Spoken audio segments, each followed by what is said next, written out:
Hey guys, Casper here, and we're dipping into the tools bag today, and we're going to be talking about some material editing tools, some of the basic tools that we use in create mode. So let's head on over there and check some of them out.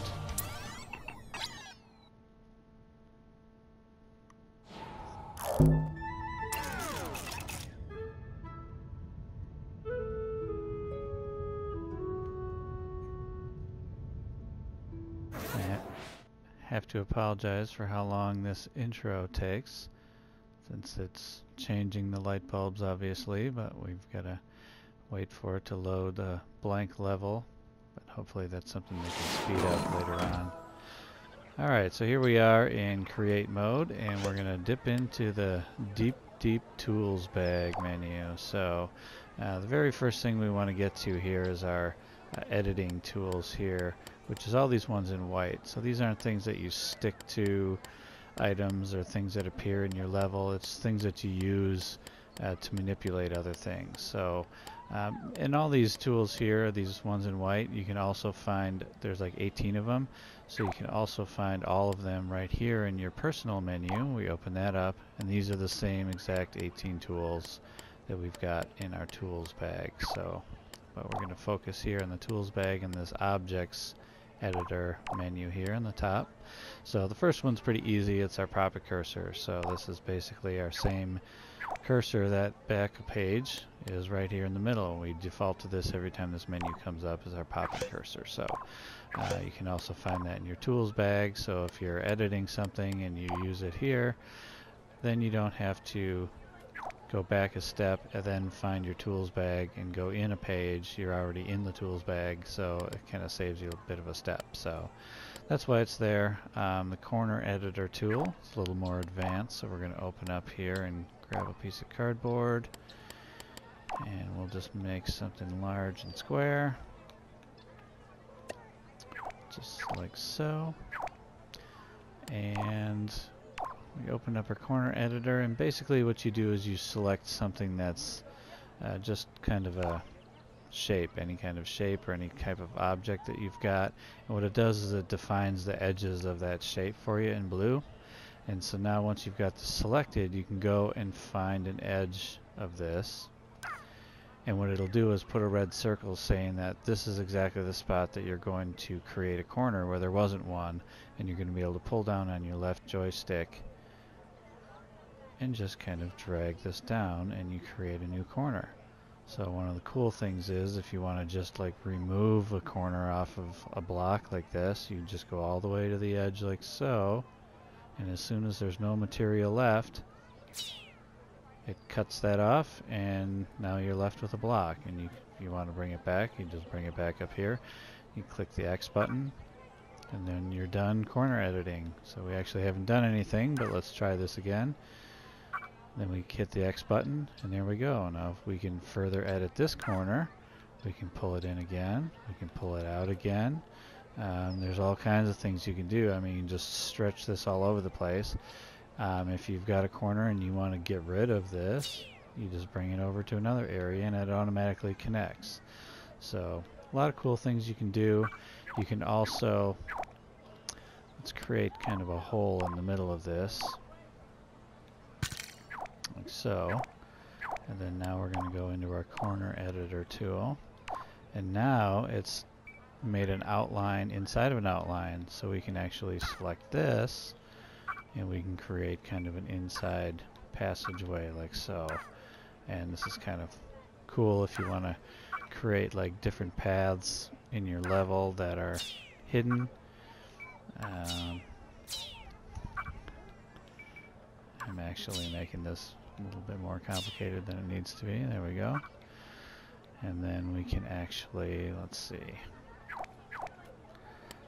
go to our pop-it cursor. I'll copy this by clicking the L3 button. I will flip it by clicking the R3 button, like so. And then we've got kind of a cool little area that you can hop into, and then you can jump back a level and You can create secret passageways that way, and little windows. You can cover these up. You can make little holes in them. I mean, you can do an entire level this way, actually. I've seen it done. So kind of a cool tool. So let's get out of our corner editor tool here, and let's see what's next. And then we've got our advanced glue tool, which is basically you can glue two pieces together. We'll go over that just in case that's not something you're aware of. We've got a piece here, and I'm going to call this, actually I'm going to make this a static piece. Put it down right there. And then we're going to create another one. Let's make it a flat piece here. And if I were to just stick it on here and then back all the way out, it would just drop. So let's rewind. So what we do instead, oops, still did the same thing, is you just hold down the X button. This is your standard glue. And then now they're together, and I can back all the way out, and it's going to stick there because it's stuck to the static piece that's back behind here. So the thing about the glue tool,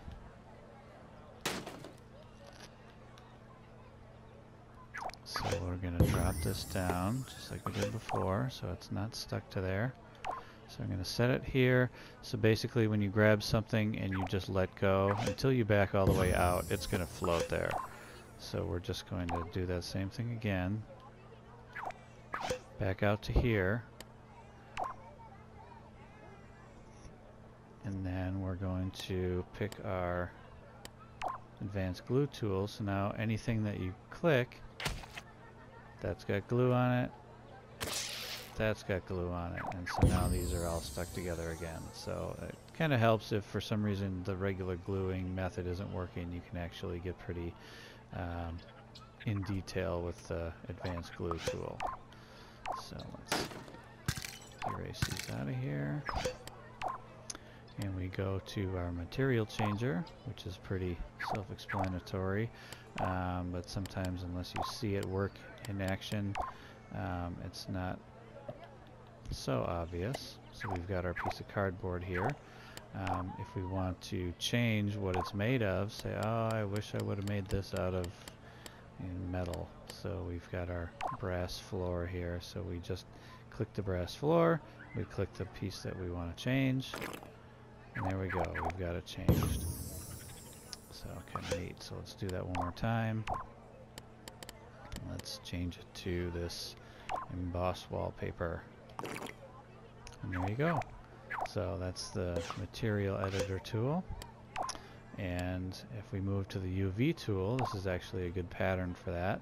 The UV tool, what it does is it takes this pattern. So say you're like, oh, I wish this wasn't so big. I mean, I like it as like maybe a wallpaper or something, but it's just too big, and I kind of wish that where I have this put, that this piece was in the center. We can use this UV tool. We select it, and then I'm using the joystick here, and I'm just moving the pattern around in the background. Now it works the same way like when you're working with a material. I can also rotate this with the right joystick, and I can also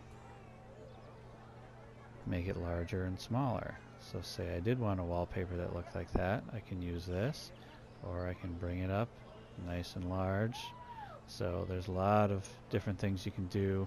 One thing to keep in mind, we're going to see this, I'll show you this in the next bit. So we're going to create kind of a diagonal from the typical pattern here. So we back out, looks pretty cool.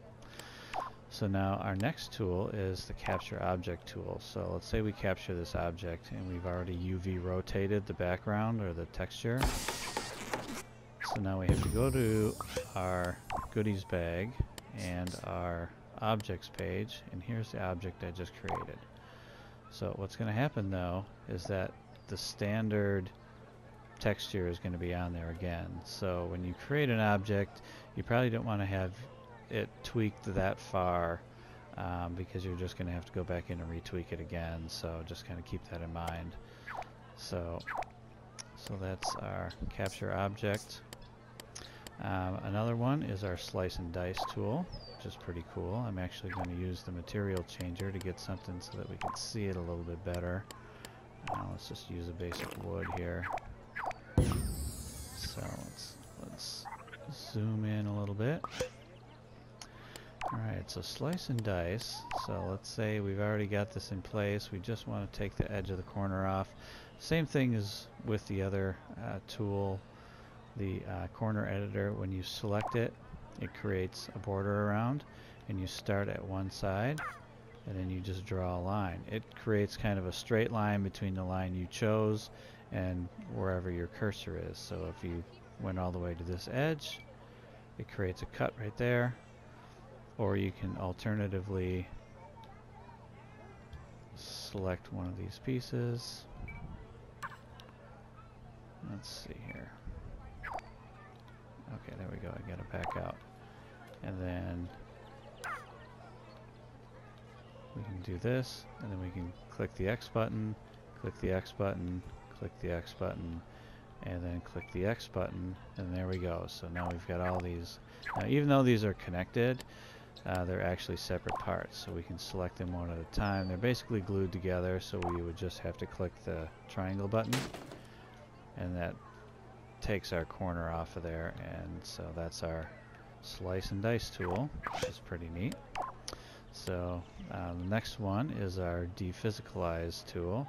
So before we do this, one thing we want to make sure is that these are static objects, because objects that are not static will actually just fall right through the earth if we dephysicalize them. So let's go into our dephysicalize. We'll grab this. Dephysicalize. These are held up by the other ones. See, that one fell through the earth. So example made. And now that they're dephysicalized, they look like they're solid enough, but it's a good way to kind of hide secret passageways and things like that in your levels. So that's that tool. And I think we're getting pretty close here. Let's see what else we have. And the last thing is our rail editor tool. We'll probably get into that a little bit more once we start getting into the rails, which are right here in our connectors menu. But the bendy rail is basically something that, kind of creates like a cool railing system that you can glide along, and you can glide objects along. But if you want to actually edit a rail that you've already got in place, then you just use the rail editor tool. And you come up here. Let me actually float up here so I can see it a little bit better. And then when you select on it, these blue dots, these are kind of like your anchor points for your rail. You just click on one of these anchor points, and then you can move it around. You can use your L1 and L2 buttons to move it throughout the different layers, and you can move these points wherever you want them to be. So that's it for our first part of our editing tools. We'll come back with the next part very soon. So like this video if you liked it, and subscribe if you want some updates. And thanks for watching. See ya.